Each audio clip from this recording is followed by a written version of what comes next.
Hello, and welcome to the ThinkJSOU webinar series, brought to you by the Office for Strategic Engagements at the Joint Special Operations University. Today, we are pleased to present a distinguished speaker. This session is unclassified and will be recorded and posted to the JSOU network. Please keep in mind that the views and opinions expressed by all participants do not necessarily reflect the views, opinions, or policies of the United States government, the Department of Defense, the U.S. Special Operations Command, and the Joint Special Operations University. If you have questions after the session, please email thinkjsou@jsou.edu. Hello, I'm Dr. Juan Garcia. I'm the JSOU professor for the Strategic Influence through Information Advantage Integrated Program Study. Today, we're honored to have with us Colonel Wendell Leimbach, U.S. Marine Corps. Colonel Leimbach is the director for the Department of Defense Joint Intermediate Forces Capabilities Office. The Joint Intermediate Forces Capabilities Office serves as a Department of Defense program executive agent for the development of intermediate force capabilities. These capabilities help the joint force and the SOF enterprise bridge the gap between presence and use of lethal force during operations. Intermediate force capabilities enable options for our forces during competition and as we seek to exert influence throughout our areas of operations.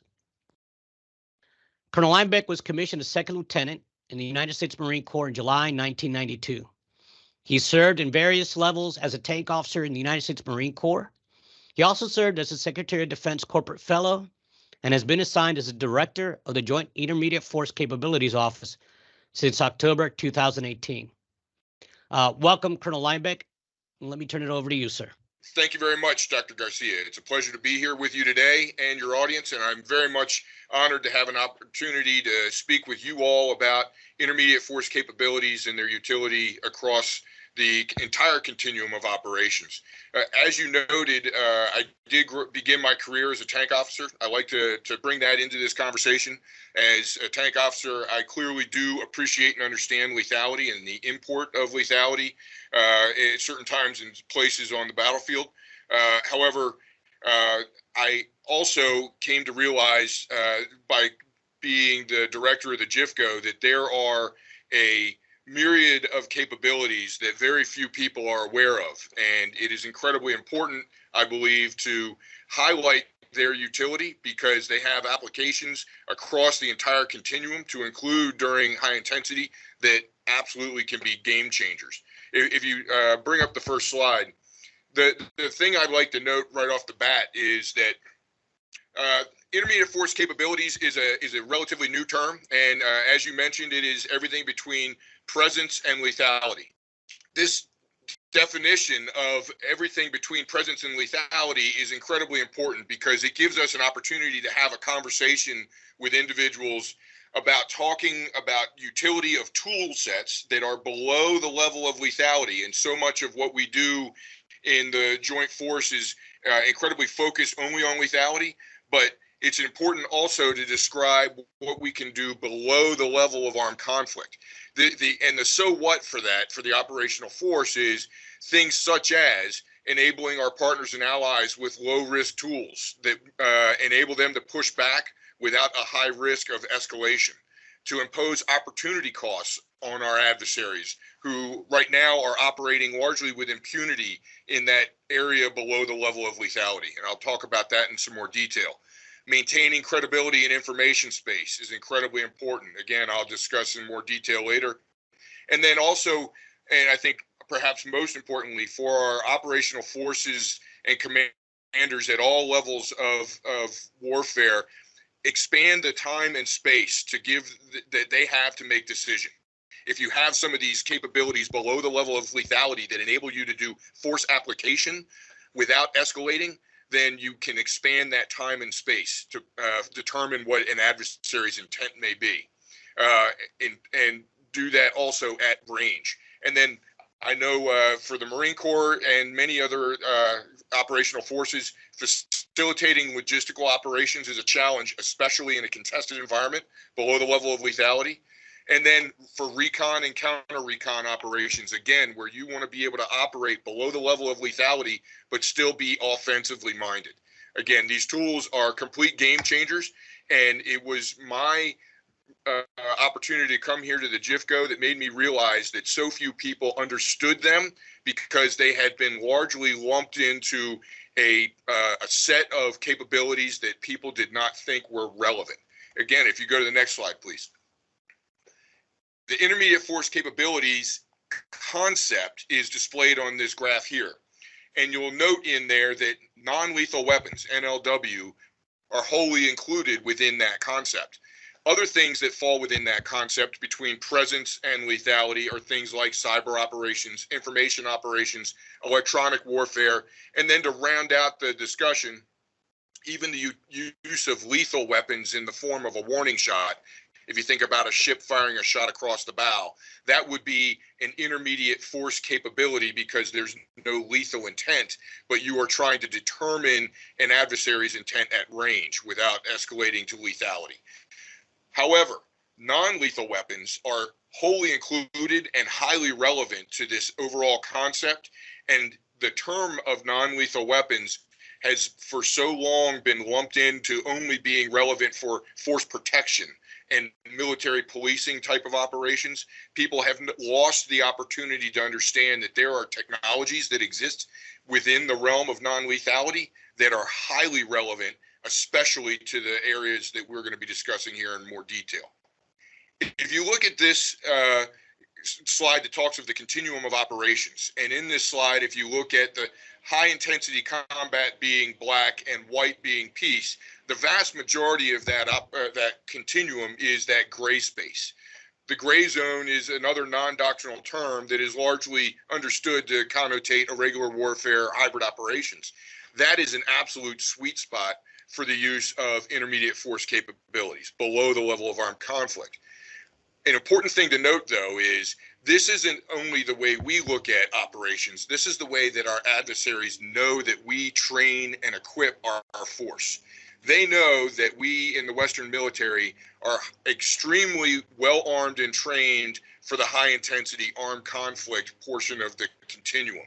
However, when our adversaries choose to intentionally not go to that portion of the continuum, they are holding us at a disadvantage. A perfect case in point is what the Chinese do in the Southwest China Sea using surrogates in the form of fishing fleets and or their Coast Guard to conduct malign operations that push against our partners and allies and actually weaken our stance on the global stage. If you think about what they have accomplished using those operations, those malign operations below the level of armed conflict, they have actually used those fishing fleets to take terrain by occupying fishing shoals, then to actually add soil on top of those shoals, then add a village, then add an airstrip, and the next thing you know, it is actually a military outpost. They have used operations below armed conflict to actually gain operational and strategic impacts, knowing that we are not going to go to war against a fishing fleet. And as long as they're willing to continue to operate below the level of lethality in a long, slow paradigm of warfare, they know they don't trigger us because we have a binary concept of when we are going to go into force application. Well, the problem is they are going to win that long, slow war unless we change that paradigm. So that is where intermediate force capabilities are extremely relevant. Another thing to note, though, is even in armed conflict, even in high intensity warfare, there is use and need for these kinds of capabilities because there is always the civilian population that we do not want to kill, and there's always that critical infrastructure that we do not want to destroy. And again, these capabilities, these high-end capabilities that I'll describe in more detail, enable us to accomplish missions in that high-intensity environment without those unintended casualties and unintended destruction of critical infrastructure that only serves to alienate our friends and allies and prolong combat operations. If you go to the next slide, this talks to information space. This is incredibly important when you think of how the entire world has a cell phone and they can put any image that they take or video and publish it around the world with a click of a button. In information space, these kids throwing rocks at that tank are kicking that tank's butt, because they know that in information space, the tank crew knows that if they win that engagement, they will lose the war in information space. And our adversaries have proven time and again that they are highly willing to use civilians and or surrogates to do their bidding by preventing operations and freedom of movement, by using them as their surrogates, knowing that we are not going to conduct that engagement that would have us lose the war in information space. These capabilities, intermediate force capabilities, enable us to successfully accomplish missions and push back below the level of lethality so that that tank is not held hostage to information space environment. As I mentioned, I was a tanker. I also was the program manager for tank systems, and as such, I can tell you there's plenty of space on that tank to add an eye-safe dazzling laser, a bright white dazzler, or an acoustic device that you could use to scare away those children and enable that tank to continue its mission, all the while not losing the narrative in information space. So it's relevant for the entire force, not just the military, police, and force protection communities. Next slide.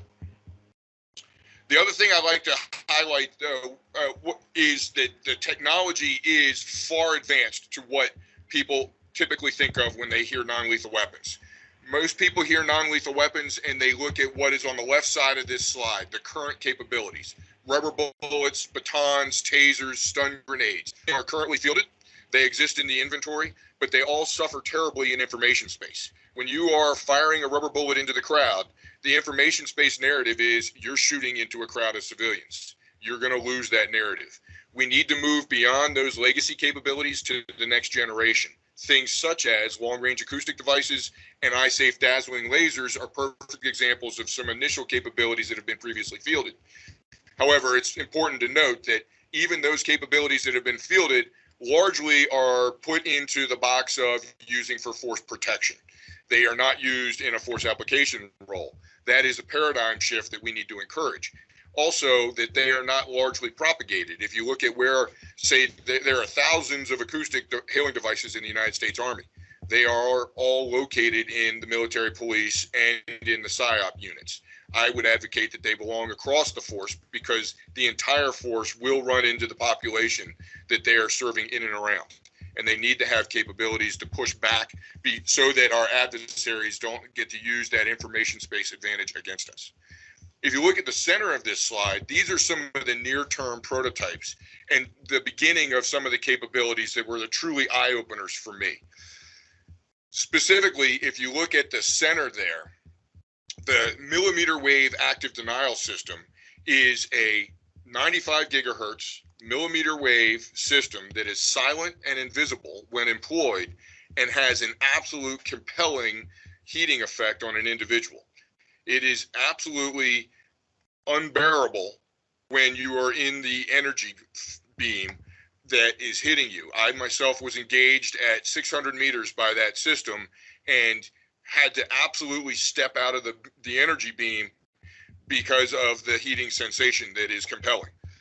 It is also extremely temporary. As soon as you step out of the beam, it is over.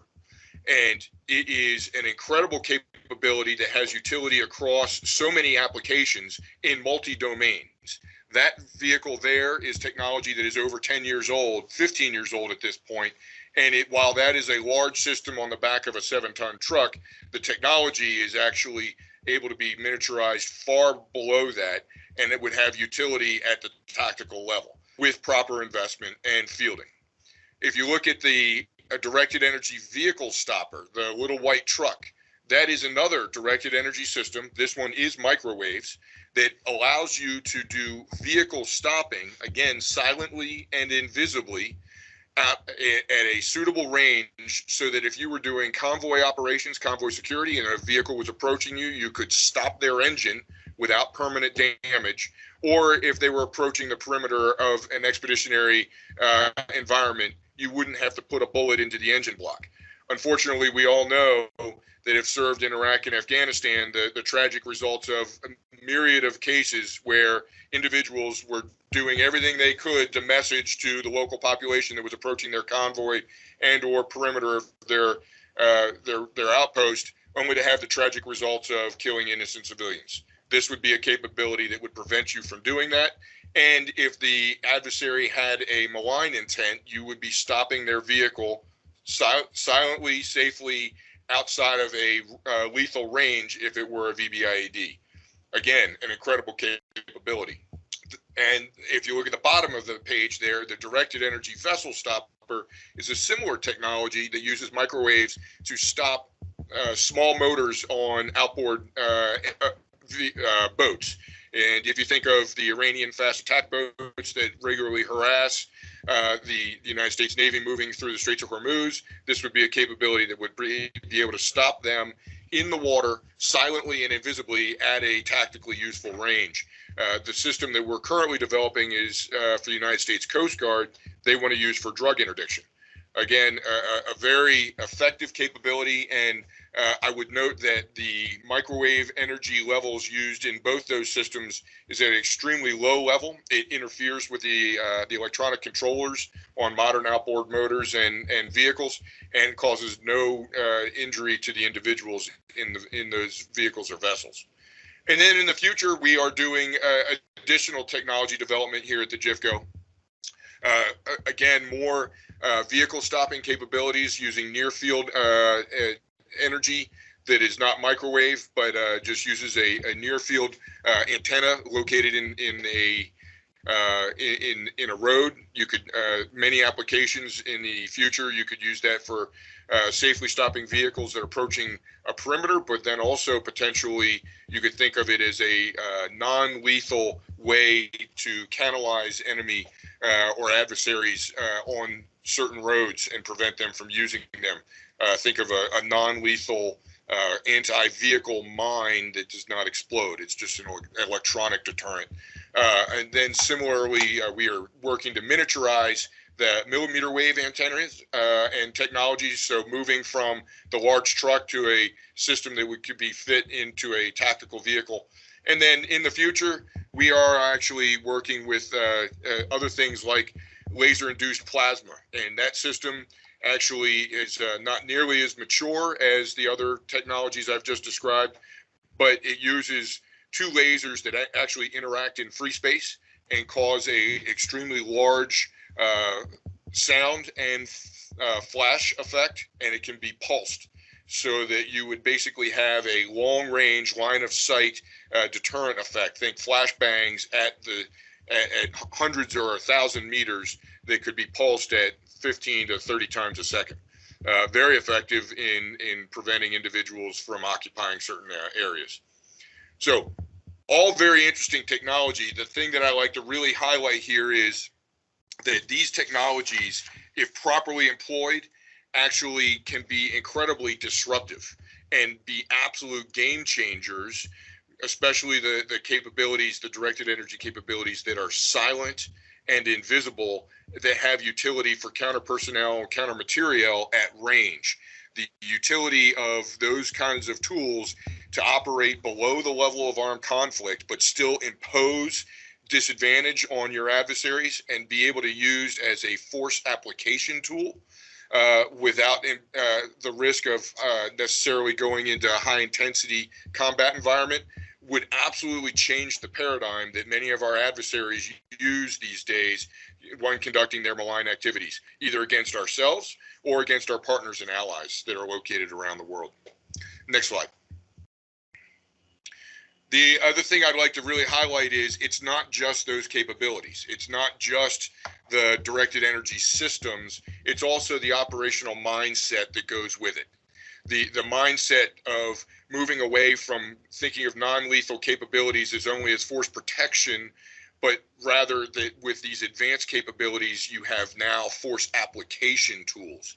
And when you think of the utility of using these things across the entire continuum, especially in the competition phase, I absolutely see how special operations forces, who by definition conduct tactical operations that with operational and strategic impacts, that these capabilities could be employed across that entire competition phase, either by ourselves or through special operations working with partners and allies, so that they are empowered to conduct those types of capabilities to push back against those malign activities. And only by doing so will we change the paradigm that our adversaries are currently enjoying right now, where they are being able to operate largely unopposed at that lower end of the competition phase, below the level of armed conflict. And they have gained great success by using those surrogates, the fishing fleets and their Coast Guard, that would not be nearly as successful if we were able to employ these other capabilities to hold them at bay. What I like to do now is to highlight some vignettes that talk about specific tactical scenarios that we've thought of that these capabilities may be brought to bear. There are obviously a myriad of them that are out there, and special operations units obviously face things that are incredibly unique to their scenarios. But in just sort of more generic terms for other audiences, we've created these vignettes. Obviously, urban operations. Any urban operation, you're going to have large numbers of civilians that you do not want to harm, but they are going to be there in and amongst the adversaries, and they're going to be in and amongst the battle space. These capabilities would enable you to hold them off without escalating and using things like rubber bullets, or worse yet, being forced to use lethal means in order to clear a path. Unfortunately, historically, there have been tremendous numbers of civilian casualties when we conduct urban operations. This is an opportunity for us to change that paradigm, not have the unintended casualties, and often those unintended casualties definitely only serve to strengthen our adversaries' resource base, because we are harming the individuals that we're trying to help, and oftentimes drive them into the arms of our adversary. So these kinds of capabilities to conduct operations safely without the escalation and lethality and critical infrastructure destruction, incredibly important in urban operations. The next slide. The wet gap crossing. This scenario was one that was created at the request of a United States Army individual that was wondering how would these capabilities be used in a wet gap scenario in Europe. Well, in a scenario where our adversaries may be trying to use the local population to foul a avenue of approach, and then knowing that we were going to do a wet gap crossing, put a whole bunch of civilians staged and ready to use that bridging as soon as it was complete in order to foul our ability to conduct tactical operations, what would we do? And certainly, historically, we would not want to be overly heavy-handed with those individuals. This would be a capability for us to communicate with them with acoustic devices, and also message through other means if required, all the way up to active denial. They would be silent and visible, but compelling to tell the civilians they need to stay back until we conduct our tactical crossing, and then they would be able to use that bridging as the tactical situation allowed. Additionally, if we had adversaries that were trying to observe those bridging operations, we could use these capabilities to bring down, in some cases, small UAS. Directed energy is very effective in doing that. Either microwaves or, in some cases, millimeter wave technology has that capability. Again, could be built into it, so now you would have a multi-domain capability built into your intermediate force. And the next slide. This is a vignette of stand-in forces.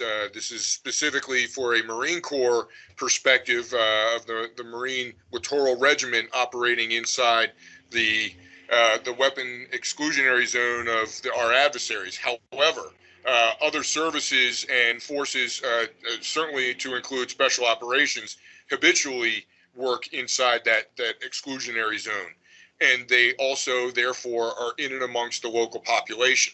Well, when your adversary realizes that you are located in and amongst that population in any numbers, they will certainly try to use any levers they can to alienate you from that population.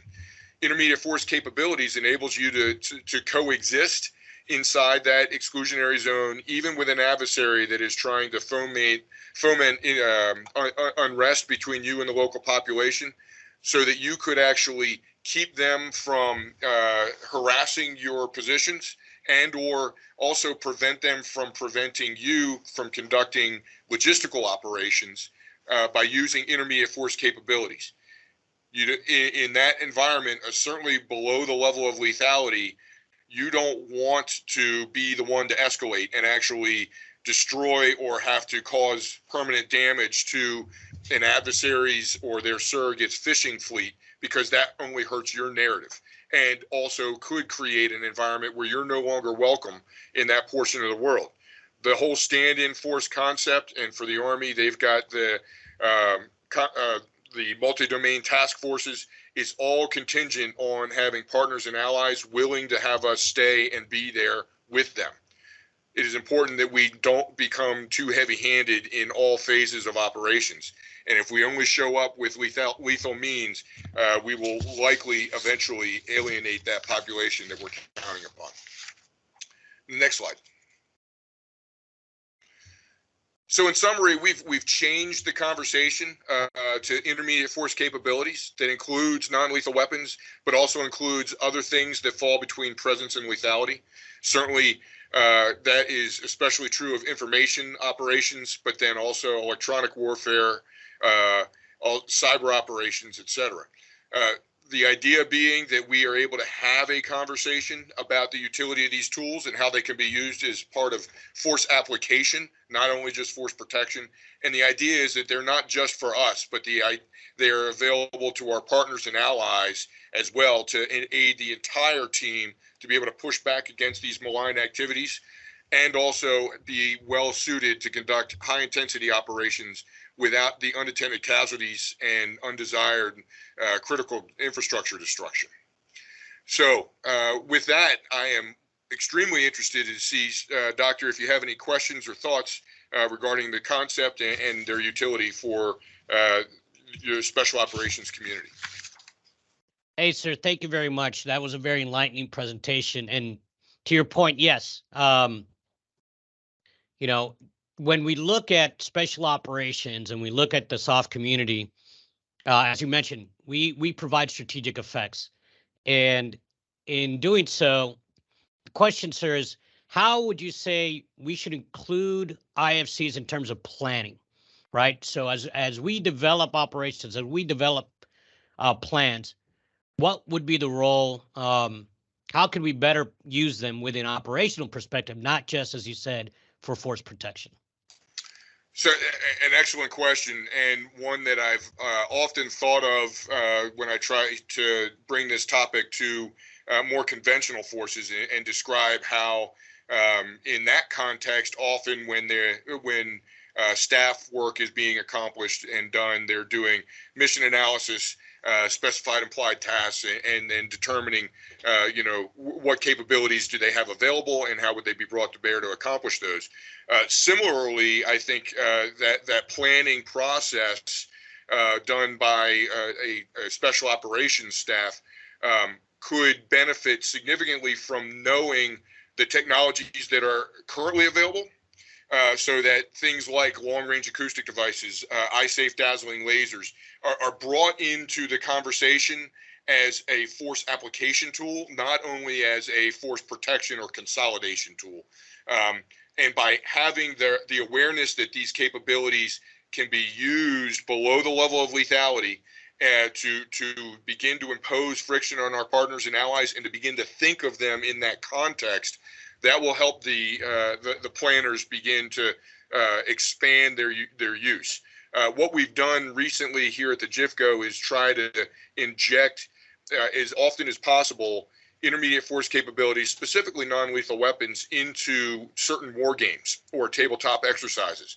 So if the JSOU community is conducting those sorts of things, the tabletop exercise or strawman planning operations for potential adversarial conditions, bring in the experts from JIFCO.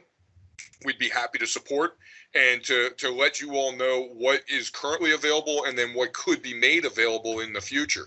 A point is I highlighted the acoustic devices and the eye-safe dazzling lasers, the small ones. They've been fielded to the United States Army, the United States Marine Corps, United States Air Force in some numbers. The United States Navy is fielding a system that is a long-range eye-safe dazzling capability, Elroy, and they're going to be fielded for some of their vessels. That's a significant capability that will exist. And by bringing the awareness to the community, your community, and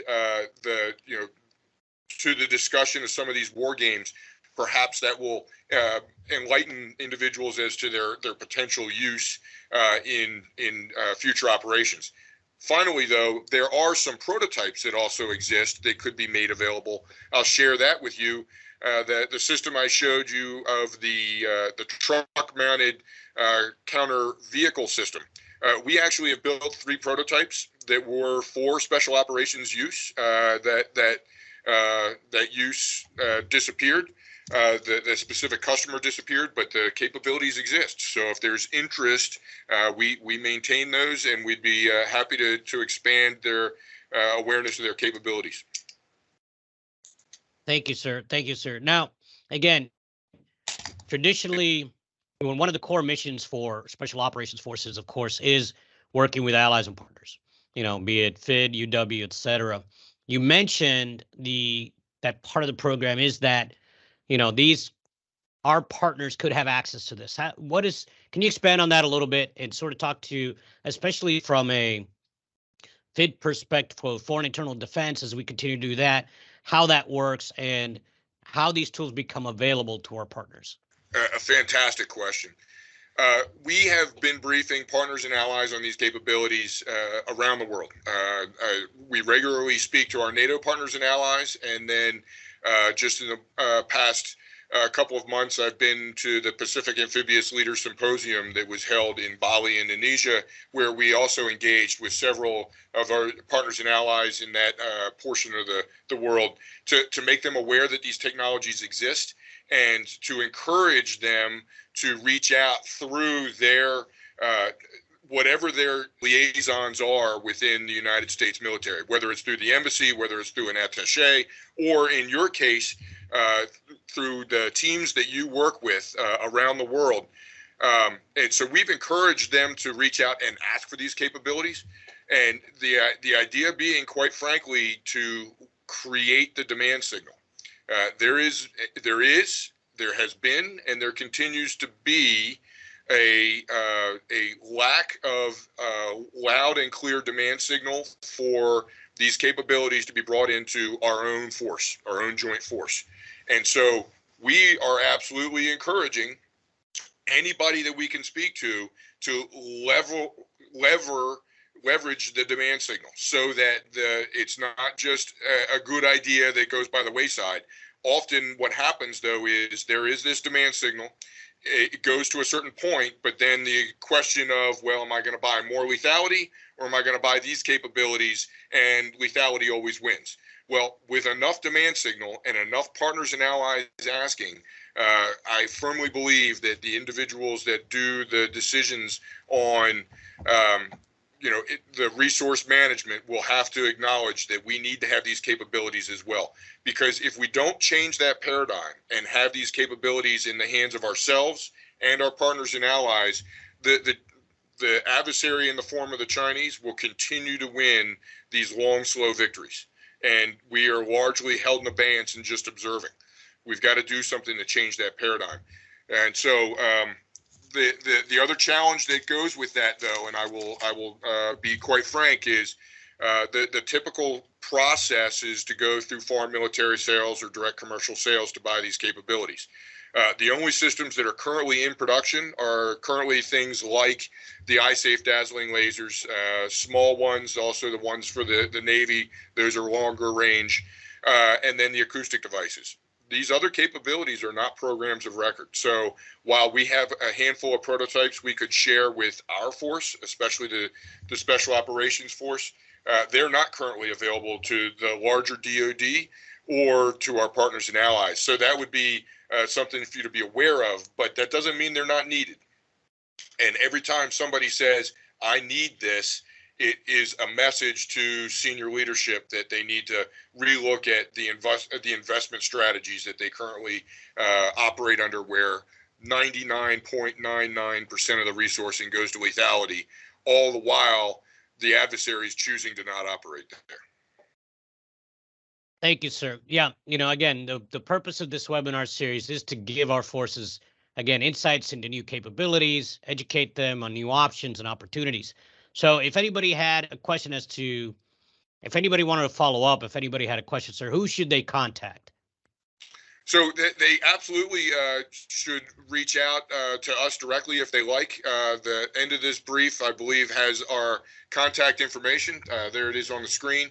Also, we have a myriad of liaison officers that are currently located at the combatant commands around the world, and JSOU units that are, or elements that are components that are located with the different combatant commanders. There is a JIFCO there, a Joint Intermediate Force Capabilities Advisor, that is assigned to that combatant command. And if you reach out to our folks here, we will give you their contact information, and you could specifically coordinate with them. Okay, sir. Again, I want to thank you very much for this enlightening conversation. Really think, again, I'm glad that we have the opportunity to share this information with the force. And I want to thank you for your time, and thank you very much, sir. Thank you. It was a pleasure.